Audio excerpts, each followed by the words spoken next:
I'm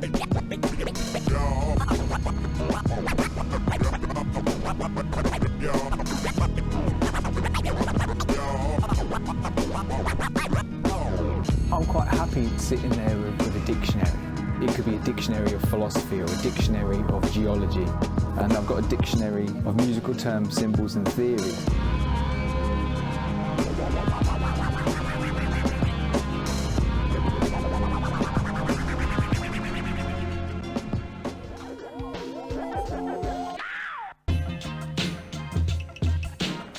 So the video that we're making here is more about a sampling methodology, a way of going about sampling. The techniques themselves you can learn through other channels, but what we want to try and express is a sequence of how the beat comes together and where the emphasis should lay. Get on down. Tip one would be to listen to your records. Try and hear the sounds that are going to work in the context of the beat that you're making and sample them up and get busy. Don't worry about putting the records back in the sleeves, you can do that after, but don't tread on them.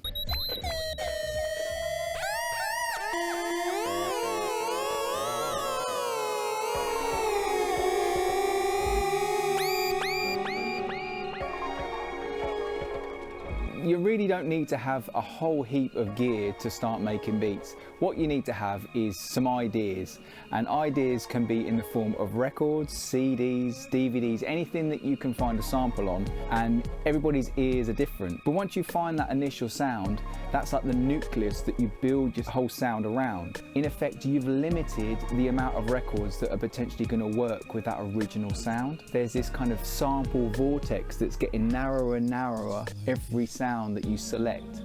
So the goal really is to try and get as many sounds into the sampler in that initial burst of creativity, which you can then chop and arrange and compose.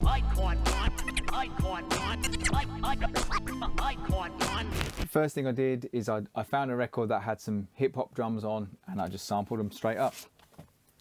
All of these beats. So the sample here, you've got a soft kick, a hard kick, a hat and a snare. That's all I need. Now the chop. So this part, I do it kind of rough because I can always tweak it a little later on. So that was my basic starting point for this track. Just getting a little drum loop on there. And then I started digging. So literally, it was the first record I pulled out. It was this John Renbourn record here. The word madrigal seems to fit. I don't know, it's kind of like medieval. Now, one of the tricks that you can do with the pocket operator is sample stuff on 45 if the record's cut at 33, because that would mean that the note is a fourth above the root note. So it's still going to be in key, which is useful to know. Here's the sample. I might as well take it in while I'm playing it.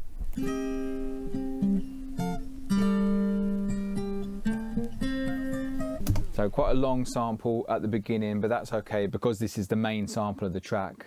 I'm kind of cool with that. I think that's all I need.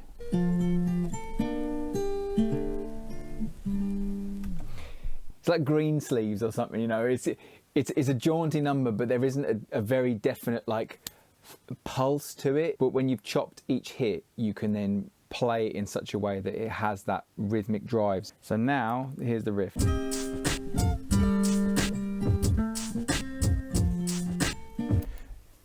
Needs a bit more work, but it's enough to kind of get me rolling, so I'll move on to the next record. Rather than keep digging through the same record for other sounds, if I find something that works, I'll generally move on. I'll try and keep that process moving. Break. You probably have the experience where there's a hip-hop track, say, that samples something, and if you get the original record and you listen to the original, it kind of like shines out. And it shines out because it's familiar, but there's also something about it that's clearly, it demonstrates that that's a really good sample. So I guess that it's a feeling that you get.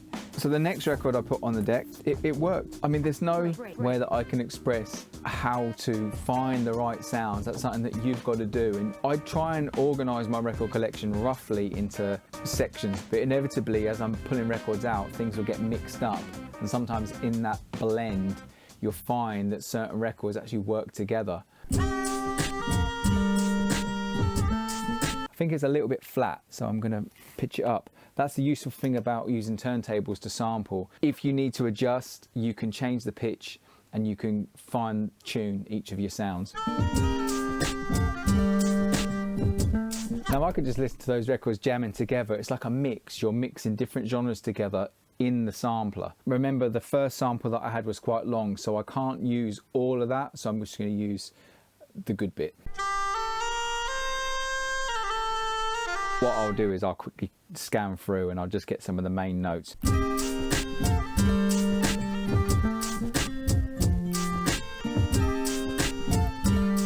So there's something jammable there.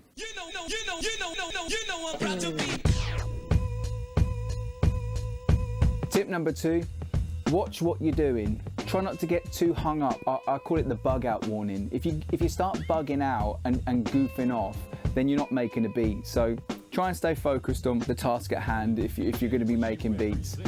You know, I often vector into kind of listening to records midway through the beat, or thinking about other beats that I can make in the future, but that's not making beats, that's daydreaming. Another example where you can get stalled is searching for a specific hi-hat or a specific snare. Things like drums, they can always be chopped and changed around. You can always experiment with them. But the key thing is to look at what elements that you want to use within the context of the beat. So there's a drum, there's a guitar, there's a kind of horned instrument. One of the things that is a driving force within beat music is a bass, and that can be really important to find a good bass. In the sequence of making this track, I actually went to this record next, but the bass I use, which I'll go to now, is off of Miroslav Vitius. He's got some great records. This has got a real classic sample. There's a band from Brighton called Dirty Diggers, and they sampled up one of the beginning of these tracks, like a Rhodes keyboard. I remember when I first discovered, oh, that sound is a Rhodes keyboard. Oh, I fell in love with it. So this bass track, that one, and I'm going to use the up fader there as just a volume out. I kind of see it as an envelope, and I'm going to pitch that down. What I've found is, like with Tetris block patterns, you can kind of generate melodies like. So I'm just trying to find the root note so it works. So now I've got that sound in, and that's basically going to be my bass line. I'm going to link up the bass with the drums. It's not like a fixed rule, but often when you kind of couple up the bass with the drum hit, it just has that impact and really pushes the sound. So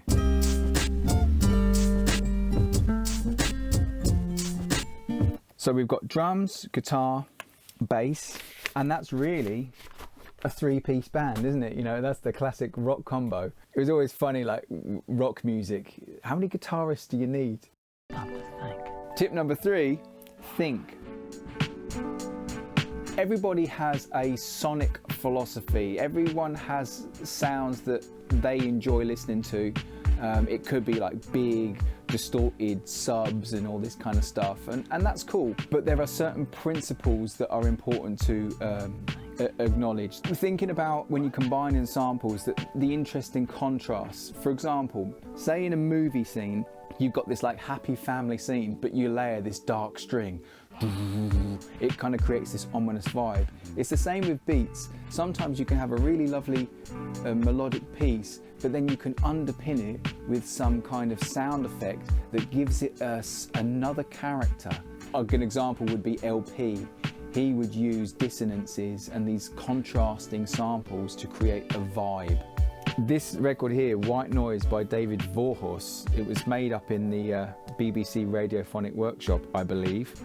And it's got loads of crazy sound effects. Yeah, I remember listening to that record when I was quite young and just being blown away by it. Just so weird. And so often there's certain records that I'll go to if I'm looking for something kind of a little bit quirky. So I went to this record, and it'll give me an opportunity to demonstrate a very nerdy bit of kit. It's a ruler with a little notch cut out of it. I'll use the ruler here to make a measurement off of the center spindle, and I'll write it in pencil on the label of the record itself. You might find, say, a record that's like a story record, and the whole record will be words and there'll be no track markers. There might be one funny little bit that you want to use.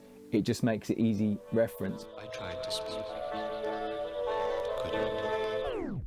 Kind of 70s sound effect talking stuff. Those records are cool. But in order to find the right sample and re-find it, I use my measuring device, and it's at 12.8 centimeters. If you kind of break down, say for example, a DJ Premier beat, you'll often hear that he'll play one sample for 1.5 bars, and then the last half of the bar there'll be something else. You have an initial musical phrase, and then you add another sound to complete the phrase.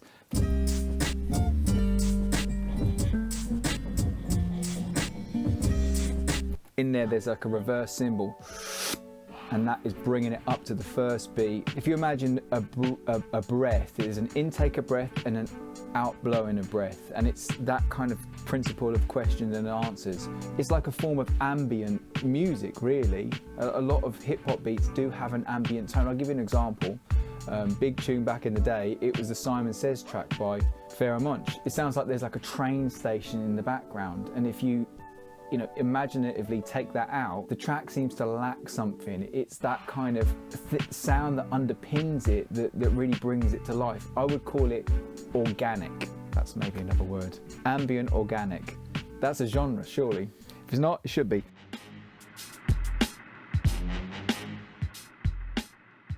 So way back in the day, when I was making beats, and I didn't really have too much in terms of samples, I didn't really know what I was looking for.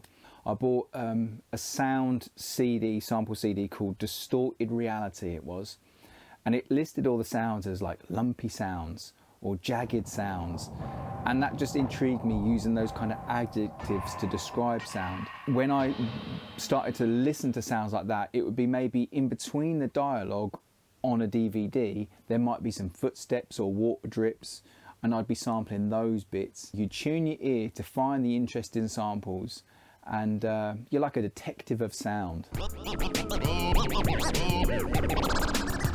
When I've made a loop and it's rolling well, there's probably other elements that I can use to flesh out the beat. So I'll let the beat play, and I'll dig through records, and it might be, oh, that record looks good, or that feels right. This record here, it says tenor saxophone. Now that's one instrument that's not in this track. So that's one of the ways that I kind of maybe am directed into what records I choose. It's just like, if there's an instrument that's missing from this, perhaps it's like a frequency range that's missing from this. That's the kind of thing that I'll look for. But in this instance, I actually found a piano. There wasn't a piano on there. It's such a short sound that I missed it, but it's there.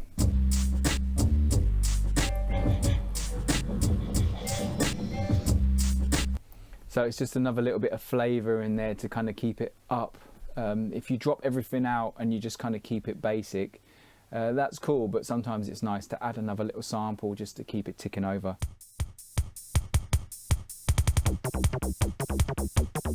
Which leads me on to tip number 4, which is vibe, which is how can you get samples to work together from completely different genres, from completely different locations on the earth.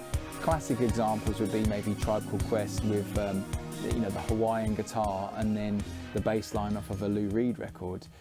Hawaii to New York. You can blend sounds from all around the world throughout time. That's what I mean about vibe. Can you make Cilla Black jungle techno? With so many records that I've collected over the years, and I'm sure many people out there have more records even, you can grab a handful of records and there's probably going to be some interesting combinations in that, but the real discipline comes from knowing your records in a deeper way and using your memory to recall, oh, maybe there's something on this record that I can use that is telling a story. That's been something that's really shaped how I've developed my PO-33 sound. It's like I want to tell a story through the beats. Each beat is part of a bigger picture, just like each track in the context of an album is part of the bigger picture of the album.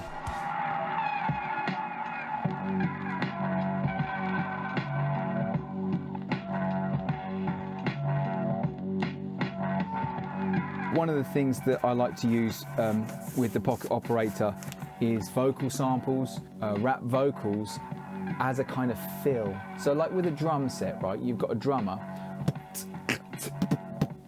he's gonna add like fills at the end of a bar. I'm gonna do the same kind of principle but using vocal samples. This is where scratch records are useful, because what they are is just a compendium of rap vocals and sounds, and sometimes at the end of a production process I'll go to the scratch record. I called it the cherry on the cake principle. It's like you can make this lovely cake but it's not finished until you put the cherry on the top. So this is what these records function as. These are musical cherries. We hit you off with the underground. He says the words the underground. I know a record that has the words The Underground on. It's Scratch Fossils. So Scratch Fossils is the record that I put together for Cut and Paste Records. I wanted to make a scratch record. I made a scratch record. It was wonderful to hear other people using it, scratching with it. It's been a really rewarding process, and I hope to make another one soon. So Scratch Fossils is actually sold out on the 12, but there are 7-inch versions available. I think this sounds on the 7-inch. And it's the ways of the underground. So that was the cool thing. You hear like scratch choruses on some hip hop tracks, and they'll use, you know, 2 acapellas or maybe even 3 acapellas, and they'll splice all the words together and make a whole new sentence. Sound. We hit you off with the underground. Sound. The underground. Sound. We have not been able to connect your call. Please try later. You know, rather than just use samples and construct a beat with somebody else's work, I will sometimes try and use synthesizers and augment that. You can fairly readily find out what notes work, and if you just isolate those notes, you can end up playing some melodies. How many intervals can I jump and still sound as if I'm not just all over the place? I try to learn about music theory. I think it's one of those things that requires discipline and perseverance, and that's something that I recommend for anybody interested in music. You have to be disciplined and you need to persevere. You can't expect to get good overnight. It takes practice. I just remembered there's this sound.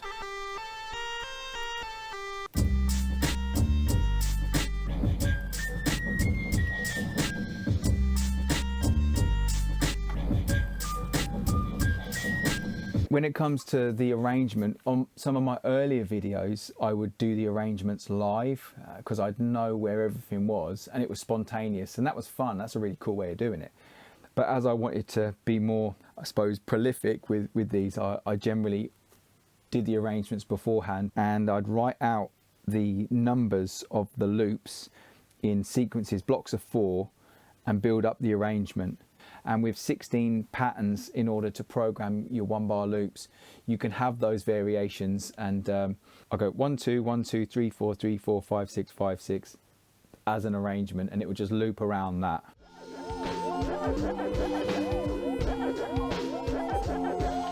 Tip number 5 is Wack Attack. Now, it isn't a Timmy Mallet B-roll TV show I'm talking about. The Wack Attack is basically saying that in order to make good beats, you got to make bad beats. And that comes from experimentation. When you're experimenting without any expectation of what things are going to turn out like, invariably you're going to make some kind of noisy things. But in the process of doing that, you're going to make discoveries, and you're going to open doors into possibilities that you can explore in your production. I think that the best producers that we know have made probably more bad beats that they haven't played anybody than good beats, but it's a matter of taste, really. Sometimes the beats that take very little time to make are the ones that people bug out over. If you spend like days making a track and you've got this expectation, you play it to somebody and it's like, oh, that's all right.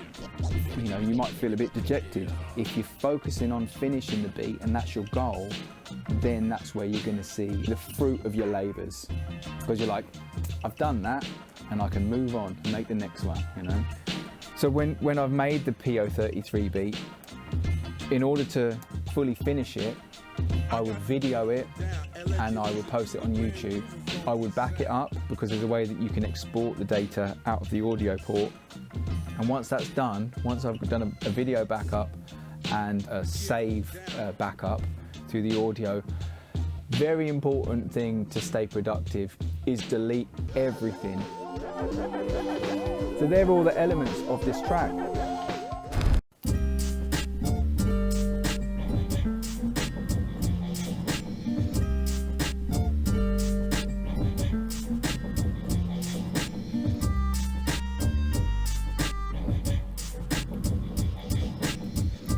Oh yeah, we've got the piano.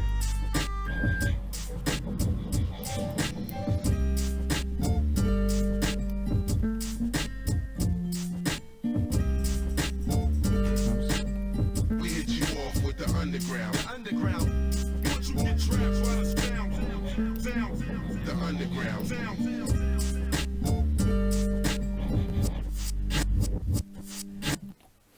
That beat will be uploaded the same day as this video on the Harry Moschops YouTube channel. So you can check it out there and look at the playlist of all the other beats. I think I've made about 64 beats now using the Pocket Operator, which I've posted up. I enjoy making beats and I love sharing them. I love the feedback. I love people getting in touch. And yeah, I hope to continue making some other interesting beats. And if you've got any questions that you want to ask, be sure to drop a comment on this video. Give it a like, give it a subscribe, and check out the Harry Moschops channel as well.